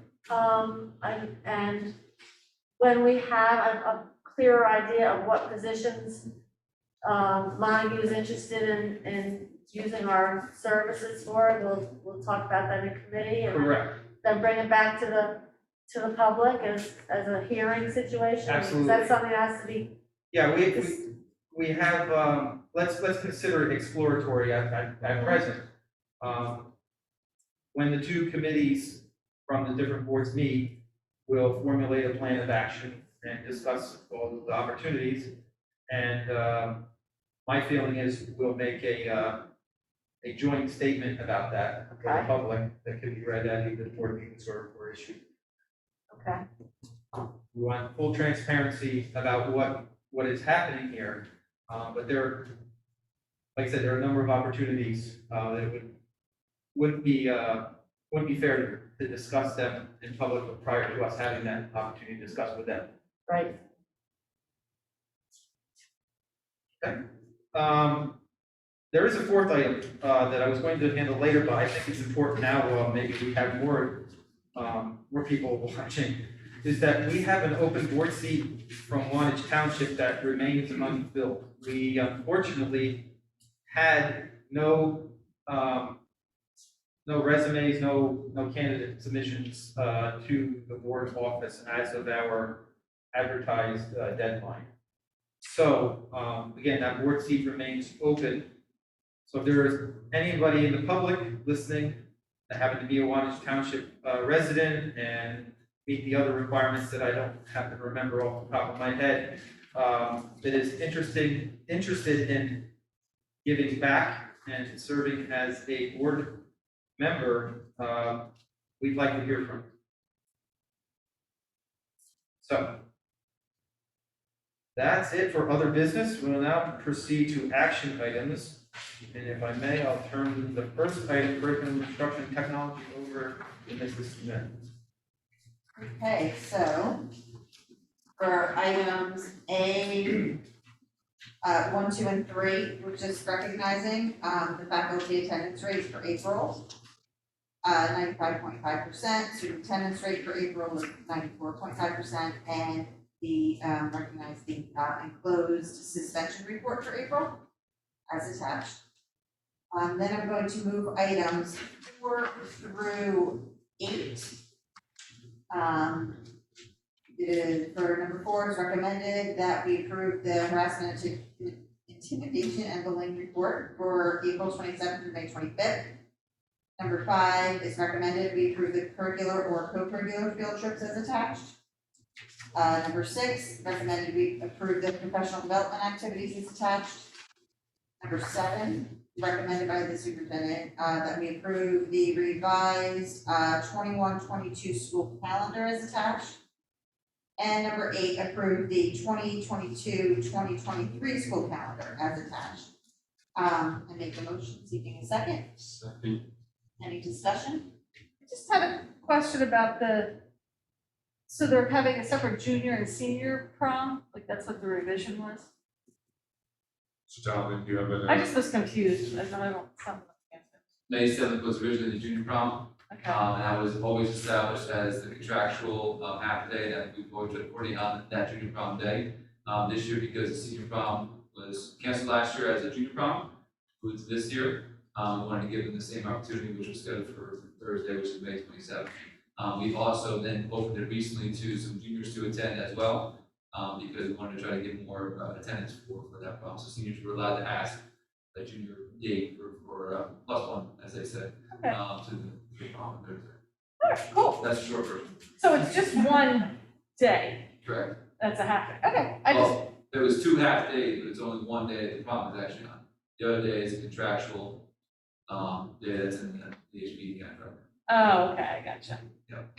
All right, And we couldn't have that prom because COVID. yeah, okay, I was just. Yep. Anybody else? Roll call, please. Ms. Nugent? Yes. Mr. Klein? Yes. Mrs. Anderson? Yes. Mr. Caraza? Yes. Ms. Sedona? Yes. Ms. Smith? Yes. Mr. Arnold? Yes. Mr. Dunn? Yes. Motion's carried. All right, so, number 9, I'd like to, the Board of Ed acknowledges its gratitude for Mr. Ed Levins from Willow Tree Therapy Services, First Light Counseling, for generously providing a mental health and suicide prevention training for all staff on February 24th, 2021. So I wanted to just note that on its own, and I would like to thank him for his time and on such an important topic, and all that. So, thank you, Mr. Robbins. Making a motion, do we have to approve that, we're just acknowledging it, right? You can do all, you don't have to break it down into. You can- I second it. Anybody else, discussion? Oh, all in favor? Aye. Any opposed? Motion carries. And then I'm going to move items 10 and 11 together. Item 10 is the board approves authorizes the completion of the applications for the ESSA, the SEA, IDEA, Carly Perkins Career Tech, and any additional COVID-19 grant funding that may become available for the fiscal year 2022, and upon award, accept the funding thereof. And number 11, approve biology science teachers to participate in the Sense Makers Project, a 2-year McDonald Foundation sponsored intensive professional development program designed to present the NGSS in an accessible, real-world, relevant storyline approach. There is no cost to the board for this growth opportunity. So, make a motion seeking a second. Second. Any discussions? Roll call. Ms. Sedona? Yes. Mr. Caraza? Yes. Ms. Nugent? Yes. Mr. Klein? Yes. Mrs. Anderson? Yes. Ms. Smith? Yes. Mr. Arnold? Yes. Mr. Dunn? Yes. Motion's carried. Proceeding now to personnel. Ms. Nugent, I'd like to move items 1 and 2 together. One is approve Natalie Smithana as a speech language pathologist for a 2021-2022 school year at the salary listed. And number 2, approve Ms. Heather Gonzalez for 3/5 position teacher of English, the 2021-22 school year as listed. Second. Thank you. Discussion? I just want to say that Ms. Gonzalez's name just came up as the AP teacher who had 86, 87 kids show up. I am thrilled that this administration found a way to keep her with us when due to budgetary restraints, we were in the middle of having to remove her from the position through reduction in force because we didn't have money. To be able to hold on to her is a miracle. And I know the kids are happy, this board is happy, the district's got to be thrilled. So thank you guys for that. Thank you so much. Any other discussion? Roll call? Mrs. Anderson? Yes. Mr. Klein? Yes. Ms. Smith? Yes. Ms. Sedona? Yes. Mr. Caraza? Yes. Ms. Nugent? Yes. Mr. Arnold? Yes. Mr. Dunn? Yes. Motion's carried. I'd like to move item 3 to accept with regret the retirement notification of John Gibson Carter, Supervisor of People Personnel Services, effective August 1st, 2021. Making a motion seeking a second. Second. Discussion? I would just like to say congratulations to Gib Carter, who has been here, I think, for 10 or 11 years. I think it's 10 now. And his impact on High Point is undeniable. He is a gentleman of relationships, and all who encounter him are enjoy that relationship. He is someone who's outgoing and very gracious and kind, and he's established a legacy that hopefully he's proud of, and we wish him nothing but the best. Any other discussion? Roll call? Mr. Caraza? Yes. Ms. Smith? Yes. Ms. Sedona? Yes. Mr. Klein? Yes. Mrs. Anderson? Yes. Ms. Nugent? Yes. Yes. Mr. Arnold? Yes. Ms. Dunn? Yes. Ms. Dunn, sorry. Brandon's getting me on that one. Okay, I'd like to move items 4, 5, and 6 together. Item 4, it's recommended by the superintendent that the Board of Education approves the following assignments for the summer academy as listed. And specific staffing needs for the 2021 summer academy are dependent upon need. Post table lists the maximum potential compensation. Number 5, it's recommended by the superintendent that the Board of Education approves extended sick leave of absence FMLA to employee number 139. Effective May 5th through June 7th, 2021, or until medically cleared to return. And number 6, it is recommended by the superintendent that the Board of Education approves Kathleen Morrisroe as a student teacher through Ithaca College, conducted clinical field experience beginning in October 2021, pending receipt of all required paperwork. Mrs. Teresa Riccardi will serve as Ms. Morrisroe's cooperating teacher. Making a motion, seeking a second. Second. Discussion. Roll call. Mr. Klein? Yes. Mrs. Anderson? Yes. Ms. Smith? Yes. Mr. Caraza? Yes. Ms. Sedona? Yes. Ms. Nugent? Yes. Mr. Arnold? Yes. Mr. Dunn? Yes. Motion is carried. I should have included the next one on that, I missed it. Okay, number 8, I'd like to make a motion to, it's recommended by the. There's 7. Wait, 7. We missed 7. Thank you. Thank you, okay. So going to move 7 and 8 together. Is number 7, it is recommended by the superintendent that the Board of Education approves the following 2021 summer custodial workers, paid hourly as listed below, pending receipt of all required paperwork. And number 8, is recommended by the superintendent that the Board of Education approves the following substitute teachers for the remainder of the 2020-2021 school year, pending receipt of all required paperwork. Matthew Lembo, John Kappelmeyer, and Lisa Marie Divers. Making a motion, seeking a second. Second. Discussion. Roll call. Ms. Sedona? Yes. Ms. Smith? Yes. Mr. Caraza? Abstain as the number 7, and yes as the number 8. Mr. Klein? Yes. Mrs. Anderson? Yes. Ms. Nugent? Yes. Mr. Arnold? Yes. Mr. Dunn? Yes. Motion is carried. I'd like to move number 9. It is recommended by the superintendent that the Board of Education approve Sharon Ristra as teacher of social studies for the 2021-2022 school year at the annual salary listed, pending receipt of all required paperwork. Dr. Ripley, could you explain the need for that position? Okay, you have Oh, a sorry. motion I need a and a second. second first. Second. Discussion? Dr. Yes, Ripley? we had, if you recall, the retirement of a position in the art department. We had a qualified exceptional educator who was in-house, who applied for that position, thereby leaving a vacancy in the special education department, which we have several of our special education teachers are dual certified, and through attrition to deal with the state aid reductions, we have reduced the social studies department to a point where we've had to utilize dual certified social studies special education teachers. And so moving the one individual from the special education department into the art department left a void in the special education department.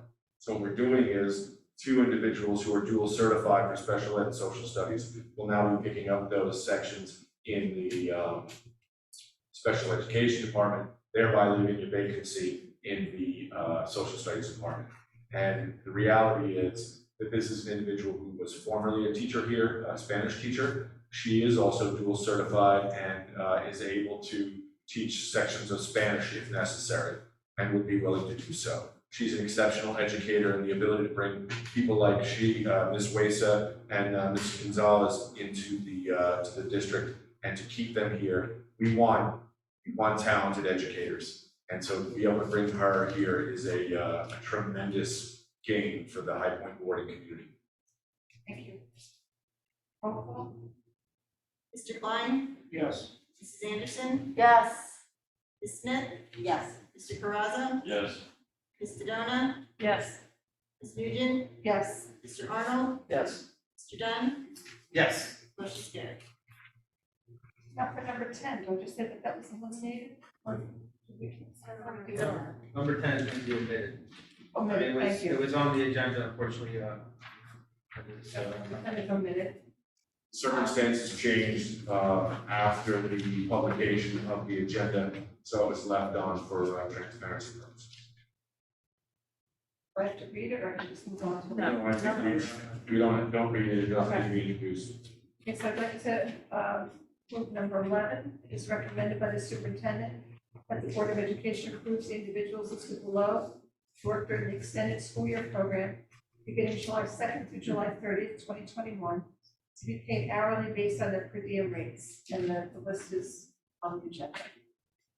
Making a motion, seeking a second. Second. Discussion? I have a question. The speech language specialist is to be determined, is the one that we just approved, interested in? Well, there are some, we do need some paperwork completions, and there also is a question as to the start date of the contract. So we may continue with our relationship with the Sussex County Ed Services to cover the speech pathologist services for the ESY. Okay. Thank you. Any other discussion? Roll call vote, please. Mr. Caraza? Yes. Ms. Smith? Yes. Ms. Sedona? Yes. Mrs. Anderson? Yes. Mr. Klein? Yes. Ms. Nugent? Yes. Mr. Arnold? Yes. Mr. Dunn? Yes. Motion carries. Moving on to extracurricular. I will move items 1 through 4 together. Number 1 is recommended by the superintendent that the Board of Education accepts the resignation of Brian Emma as school store advisor for the 2021-22 school year. Item number 2 is recommended that the board approves the extracurricular appointments for the 2021-2022 school year as outlined in attachment C1. Number 3 is recommended that the board approves the ice hockey team to add Kinnett City Regional High School to its existing co-op with Walk Hill Valley Regional High School and form a tri-op. And item number 4, it is recommended by the superintendent that the board approves Denise Strawway as a parent volunteer for the spring music. A background check has been completed by our Director of Safety and Security. Make a motion seeking a second. Second. Any discussion? Yeah, item 3. They're gonna have to come up with a new nickname because they can't use Kill's Point anymore. They're adding a third one in there, unfortunately. What was the name they were using? Kill Point. Kill Point? Good one. Kill Point. You put the wrong one in first. Oh, no, that's what I'm saying, yeah. Anybody else?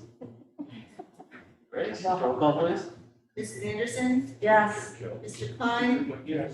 Ms. Nugent? Yes. Ms. Smith? Yes. Mr. Caraza? Yes. Ms. Sedona? Yes. Mr. Arnold? Yes. Mr. Dunn? Yes. Motion's carried.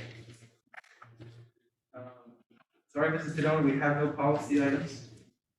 No, I'm not. Oh, sorry. And we have no negotiation items. And we have no buildings and grounds items. So we're right past 3 topics to finance, which I will move items 1 through 6 together. 1 is a recommendation to accept the report of the Board Secretary Business Administrator for the month of April 2021.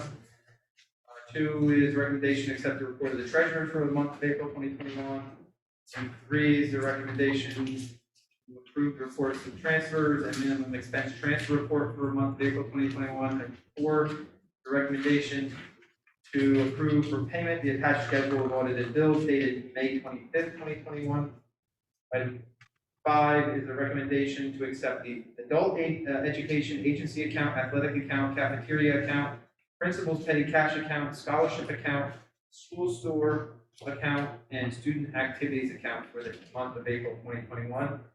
And item 6 is a recommendation to accept the scholarship account and student activities account for the month of March 2021. I make the motion seeking a second. Second. Any discussion on any of those items? Seeing none, roll call please. Ms. Nugent? Yes. Ms. Smith? Yes. Ms. Sedona? Yes. Mr. Klein? Yes. Mrs. Anderson? Yes. Mr. Caraza? Yes. Mr. Arnold? Yes. Mr. Dunn? Yes. All motions carried. I'll move 7 alone. 7 is a recommendation to approve the acceptance of Alyssa's Law Compliance and School Security Grant of $57,350. Board of Education affirms the submission of the grant and that local funds are available if the total estimated cost of the proposed work exceeds the school district's grant allowance. Make that motion, seeking a second. Second. Any discussion on item 7? Comments? This was approved by the board earlier, but the county, because this is a bond grant, there's different applications and awarding the funds, so they wanted the language to include if the funds, that we would have funds available if it exceeded the amount. We have already paid for the project, so there is no worry, but we needed to have the exact language for the county. Didn't sound familiar. It was in January 2021. Okay, no more further comments, can I have a roll call? Mrs. Anderson? Yes. Mr. Klein? Yes. Ms. Nugent? Yes. Mr. Caraza? Yes. Ms. Smith? Yes. Ms. Tadona? Yes. Mr. Arnold? Yes. Mr. Dunn? Yes. Motion carried. I will move items 8 through 13 together. 8 is a recommendation to approve the completion of the special education extraordinary aid application for fiscal year 2020 to 2021. Item 9 is a recommendation to approve STEM inventory disposal as listed on the agenda. Item 10 is a recommendation to approve the list of surplus property to be sold through Gov Deals. And there's a resolution that I'm not going to read in its entirety, but basically lists some items that will be up for sale through Gov Deals. And item 11 is a recommendation to approve and authorize execution of the following tuition contracts between High Point Regional High School as ascending district and the following districts and related information. They are as listed in the agenda. Item 12 is a recommendation to approve the student accident insurance renewal proposal between High Point Regional High School and Bollinger Specialty Group effective July 1st, 2021 through June 30th, 2022. The annual premium for this policy is $64,238, and that represents no increase from the current 2020-2021 school year. And item 13 is a recommendation to approve the annual renewal between High Point Regional High School and Machios Food Service, Inc. for the school year 2021-2022 in accordance with RFP specifications. Make the motion on those items. Seeking a second. Second. Any discussion on, what was that, 8 through 13? Or? 8 through 13. Somebody's actually paying us money for VCR. Let's hope so. That is, Yeah. yes. Yeah, it's like, I thought it'd be a museum donation. Well, I saw the slide projector without cartridge. Yeah. We'll take it, Jeffrey. Yeah. The board office was eyeballing the laminator. Yeah, the laminator. You need a Gov Deals account, I believe, to.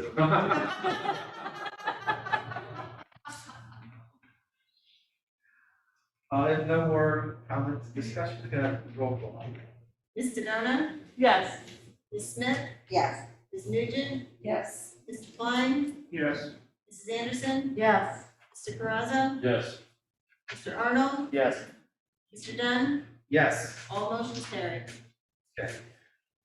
Item 14, I will move separately, is a recommendation to gratefully accept a donation from J. Caldwell and Associates in the amount of $500 to support the spring music. Make a motion and a second. Second. Any comments or discussion on this? I'll just note that it's always important for us to recognize those generous individuals and organizations that are willing to donate to maintain something such as the spring musical. So thank you, J. Caldwell and Associates. Can I have a roll call? Mr. Caraza? Yes. Ms. Smith? Yes. Ms. Nugent? Yes. Ms. Tadona? Yes. Mrs. Anderson? Yes. Mr. Klein? Yes. Mr. Arnold? Yes. Mr. Dunn? Yes. Motion carried.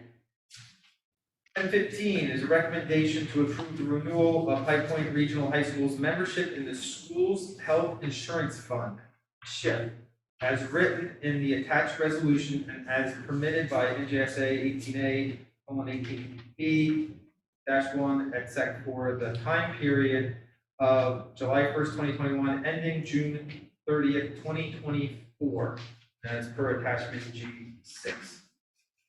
Make that motion and have a second. Second. Comments or discussion on item 15? This fund has significantly reduced our insurance costs. The fluctuations that we saw formerly prior to being in this are no longer there. The wild fluctuations based upon yearly, or actuarial, whatever they are. We're not seeing that. So we're seeing increases from, 1 to 4%, which is what they told us they would give us. And it's been nothing but a blessing to the board and our ability to handle state aid reductions. So we're very appreciative of Integrity Consulting who put us there. Finance Committee and the Business Administrator like the consistency year to year, right? For planning. Have roll call on them. Mr. Klein? Yes. Mrs. Anderson? Yes. Ms. Nugent? Yes. Mr. Caraza? Yes. Ms. Smith? Yes. Ms. Sedona? Yes. Mr. Arnold? Yes. Mr. Dunn? Yes. Motion carried. Item 16 is a recommendation to approve the acceptance of Car Countries USA's winning bid for High Point bus number 21. The bus was sold at auction on behalf of the Board of Education by Hunterdon County Educational Services. The winning bid is $5,137 less fees due to Hunterdon County Ed Services for facilitating the auction. There were 6 bids in total for the 31-passenger bus, the highest being the winner at $5,137 and the lowest $115. It's amazing. I make that motion. I have a second. Second. Any discussion on our bus? Hope somebody really enjoys it. It served us well. May I have the roll call, please? Ms. Sedona? Yes. Ms. Smith? Yes. Mr. Caraza? Yes. Ms. Nugent? Yes. Mrs. Anderson? Yes. Mr. Klein? Yes. Mr. Arnold? Yes. Mr. Dunn? Yes. Motion carries. Buses. I will move the remaining items 17, 18, and 19 together. 17 is a recommendation to grant permission to the High Point Hoops Camp Juniors to host the non-affiliated co-ed camp 1st to 5th grade, which will run July 6th, 7th, and 8th this year during the hours of 8:30 a.m. to 11:30 a.m. The camp will be self-supporting and will charge $70 per participant. Item 18 is a recommendation to grant permission to the High Point Hoops Camp to host the non-affiliated co-ed camp 5th and 9th grade, which will run July 19th, 20th, 21st, 22nd of this year during the hours of 8:30 to 12 noon. The camp will be self-supporting and will charge $90 per participant. And 19 is a recommendation to grant permission to the High Point Tennis Camp to host the non-affiliated co-ed camp 1st through 9th grade, which will run July 20th, 21st, 22nd during the hours of 8:30 to 11 a.m. The camp will be self-supporting and will charge $40 per participant. I make that motion. Give me a second. Second. Discussion on those camp items. Roll call. Mrs. Anderson? Yes. Mr. Klein? Yes. Ms. Nugent? Yes. Mr. Caraza? Yes. Ms. Sedona? Yes. Ms. Smith? Yes. Mr. Arnold? Yes. Mr. Dunn? Yes. All motions carried. Okay, I will turn it over to Mr. Crosser for transportation. I'm going to move items 1 through 3 together. Item 1, it is recommended that the board approve and authorize the following contract addendum for the remainder of the 2020-21 school year as listed. Item number 2, it is recommended that the board approve and authorize the quoted contract for separate sporting events for the 2020-21 school year as listed. And item number 3, it is recommended that the board approve following completed bus evacuation drills for the 2020-21 school year. Namely, the High Point Regional High School completed their second annual school bus evacuation drill Thursday, May 13th, 2021 for cohort A and AB students. On Friday, May 14th, 2021 for cohort A, B, and B students. Front door evacuation drill was held in the front of the school from 7:05 to 7:30 a.m. for the listed routes. On the side of the school for routes that are listed as well. This completes school bus evacuation requirements for the 2020-21 school year. Do I have a second? Second. Any discussion? Roll call, please. Ms. Sedona? Yes. Ms. Smith? Yes. Ms. Nugent? Yes. Mr. Klein? Yes. Mrs. Anderson? Yes. Mr. Caraza? Yes. Mr. Arnold? Yes. Mr. Dunn? Yes. All motions carried. Okay. The end of our action items. Next is correspondence. I don't believe we have any correspondence. Miscellaneous, just a note that any school board mandated training that anyone needs to complete, needs to see the board office, need that scheduled. Next, we move into our second public comments session. Same notes apply as from the previous session. I don't see anybody from the public present here in person. I will turn to our virtual platform. If there is anyone on our virtual platform that would like to make a public comment, please virtually raise your hand. I'll recognize you. I see 7 attendees, which I believe was the same we had earlier. Going once, twice. What, did you see? You don't see any other, right? Okay. They have multiple eyes on it. We don't see any looking, make public comments, so. Let's proceed to non-committee board member reports and comments, if there are any. We're getting closer on our certification. That's Yes. good, that's good. I also went to the Susquehanna Chamber of Commerce breakfast, which has been virtual for months and months and months.